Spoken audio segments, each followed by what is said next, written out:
What's going on, guys, and welcome back to episode number 76 of this Pentagon Challenge. We are about to kick off our first full season in charge of Inter Miami. We've had the fun of the draft sequence over in the US, and now it's time to get down to business and qualify for that CONCACAF Champions League. And what better way to start with the team that beat us at the end of last season, ending our playoff run. We take on the Chicago Fire to kick off this season.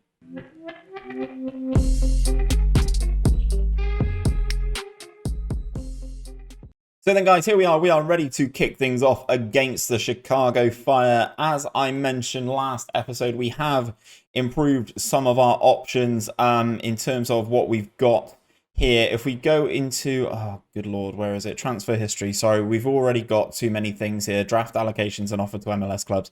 This is the business that we've done. Obviously, we lost Frank Farrell and Taylor Friedkin. They were already assigned to leave the club before I joined. We sold Capoldo, and then we brought in some of these guys here. 3 of them via the draft, 1 on a free transfer.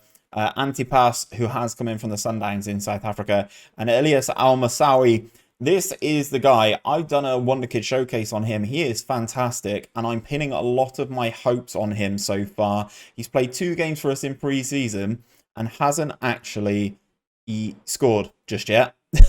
He's gone on in various saves to actually be sensational and score a lot of goals. And in the Wonder Kid showcase, in that save, in 10 years' time, he actually became not a veteran, a long-term international for Holland, was scoring goals for them, a mainstay in the AC Milan team. For some reason, he's just not been picked up to that sort of level this time around. So hopefully we can do something that really sparks it. I put a lot of faith in him. He's good on both feet.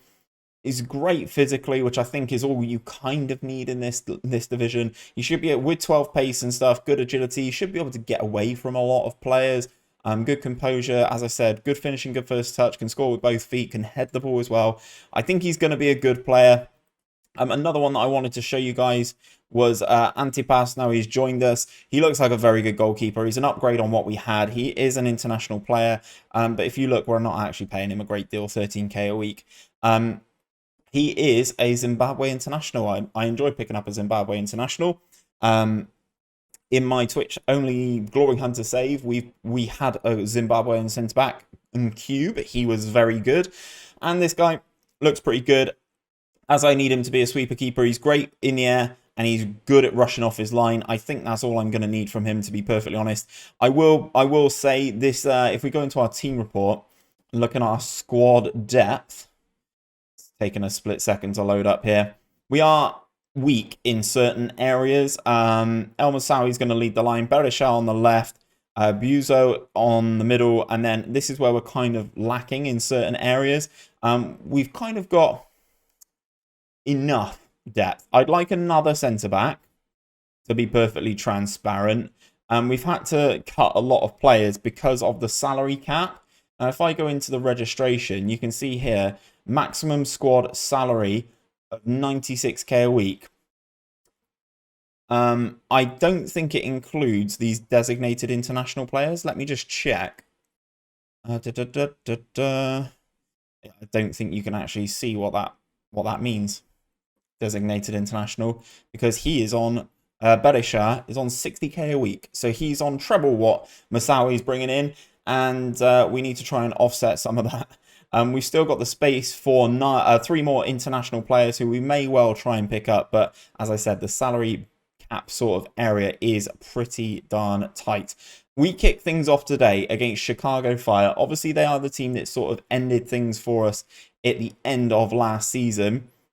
And this is the team. Obviously, if we take a look at stuff, we've not got the relationships there that you'd kind of like just yet. And we are still a little bit weak in certain areas. We're quite top heavy. I'm basically relying on my team here to outscore the opposition. And that is what I'm hoping they can do. We've got Antipas in goal, Nunes, who I did upset. He is still upset. I did try and force him out the club, so I can understand why he feels forced out the club. I did try and do that.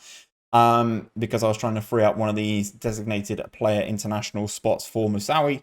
But Yeah, I feel I can recover this somehow. We need to keep playing in. We need to keep winning, but I feel we can recover it. Lautaro, Zimmerman, Hi. I don't know how to say this name. This is one of the guys we picked up. 26 years of age, fringe player. I need a backup for left back. He's there. Antonucci, I couldn't get him out of the club in the end. Street, who you would have seen us last episode pick up in the draft. He's not quite couple though, but he's good in big matches. He's got a good first touch and he can pass a football. Good determination, good teamwork. I'm hoping for that DLP or the Mazzala role, he will be switching between these two that he can actually play okay. On the right-hand side, this is where we're weakest out of the front four. This guy here, double airy, maybe. Is American, not great. Physically, he's okay. I kind of liken him to a... what's the best way to say it? Like a lower league, like a non-league, League 2 sort of level player. I'm hoping just because he's quick and he's consistent that he can actually have a decent time with us. And then this is where things start to turn up, guys. So Gianluca Buzio, he's a good player, playing central attacking midfielder for us. He is required to play this position because we need someone who can actually set the ball up for our attacking players. Obviously, the main man on 60k a week, Berisha.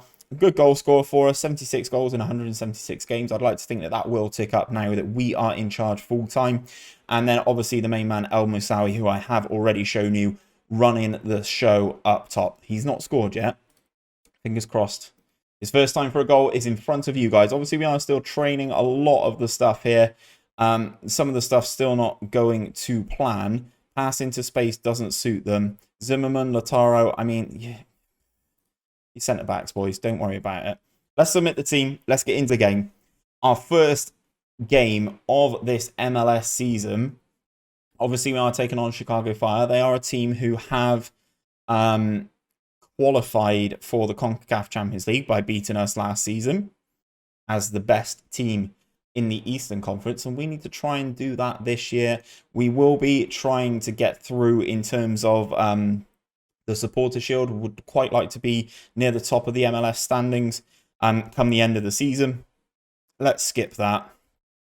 So then this is a tighter affair than we did have in the playoff final last year, which finished 5-3 to the Chicago Fire. But they do have a set piece here, and this is kind of what undid us last year. They take it short onto the edge of our penalty area, and Ferrari's in, and that's Antipas making his first save there that we've seen him make, the South African. But the striker for Chicago Fire was flagged offside, but regardless, he still made that save. Attack for us then. Zimmerman on the throw is wayward, unfortunately. Perez, long ball. Is this going to catch us out here? This is a guy who scored loads of the goals last time. Nunes flies in. He's going to get sent off. That's going to be a penalty. What a start to the MLS season, guys. What a start indeed.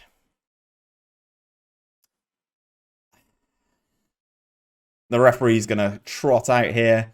VAR says a penalty awarded. I'd like to think that's Nunes gone. It's not Nunes sent off. That is ridiculous. That is a booking at the very least. And penalty for them then. And he sticks it into the top corner. So we've got a mountain to climb here already. First goal of the season for this dude. He scored a hat-trick against us when we played them in the playoff final. We've definitely got some work to do. 25 minutes in, though. I'd like to think we have enough up top to actually recover from this, but given how things have been in the first half or first 30 minutes of this game, it doesn't look likely. Things have been all Chicago Fire so far. Leandro with that header clear, but it's not very far clear. There's enough of our bodies there. And Antonucci's getting caught out time and time again here. They switch the play into our penalty area. Perez 2-0. Oh, why did I come to the MLS? Why did I come to the MLS?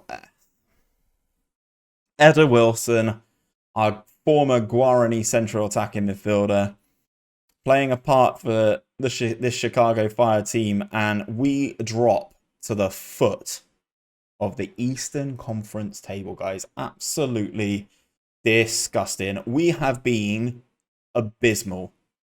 They've been great. 12 shots, 4 on target, a 2xG almost. We've had 2 shots, 1 on target, 0.17. I am far from pleased with what I've just seen there. we need the midfield to step up and actually do something. It's just been solely one-way traffic. You know what? Let's go attacking. They're going to score this free kick, aren't they? Oof, anti-pass actually making a good save there. I'm not worried about our goalkeeper. It's the midfield and the defence that I'm really, really worried about now. The corner doesn't actually continue into a highlight, but we're still not. Look at Berisha, down to a 6.1. Big game bottler. 60k a week, this geezer. Let's make... Oh, I mean, they're all bad, aren't they? They are all bad. Let's bring on Nunes. Marquez. I mean, yeah. Pat Talbot, let's bring him on.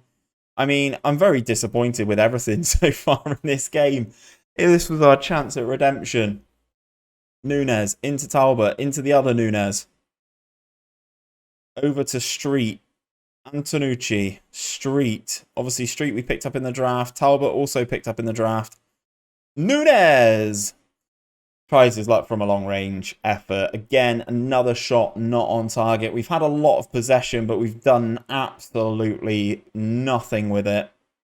I'm going to throw us on very attacking for the last 15 minutes, but this has been an abysmal start to the MLS campaign this year. Getting completely and utterly outclassed. We've had several players not turn up. We've had over 80 grand a week in El Moussaoui and Berisha not play a good game at all. We got beaten by a 2-goal margin last time we played the Chicago Fire in that playoff final. I think 5-3 was a better showing than what we've got here. We've got some work to do. We need to tidy up the squad. We need to get them all singing off the same hymn sheet, not giving away penalties. Why has our goalkeeper made that save? And why is he running it across for them to take the corner? Let's just get out of here. Let's just get out of Chicago, get back to South Beach and regroup and try and make something happen towards as we move forward out of the start of the season. That has been absolutely abysmal. And I'm going to tell the boys that. Very unhappy with that. Berisha had a stinker, down to 6.1. We go down to 13th, which is actually conveniently enough where we were when I took over as the manager of Inter Miami. Things don't get any easier. We've got LA Galaxy up next. I'm just going to jump into the schedule, guys. I don't know where I'm going to bring you back. I think an interesting one will probably be somewhere in May, maybe. I think one of the bigger teams that people will know is Atlanta United. They've got a nice stadium, but we are playing them at Miami Freedom Park. So I will get my head down. We're going to have a couple games off camera in this MLS season and try and advance the season as much as we humanly can. If you have enjoyed today's episode, don't know how you would have unless you're sadistic and you just want to laugh at my pain, and drop a like on the video down below. Subscribe if you're not already subscribed around here, and ring that bell so you're told every time that I upload a new video. I'll be back on Friday with that episode against Atlanta United, and fingers crossed we can turn things around in the meantime. Until then, guys, take care, and I'll see you soon.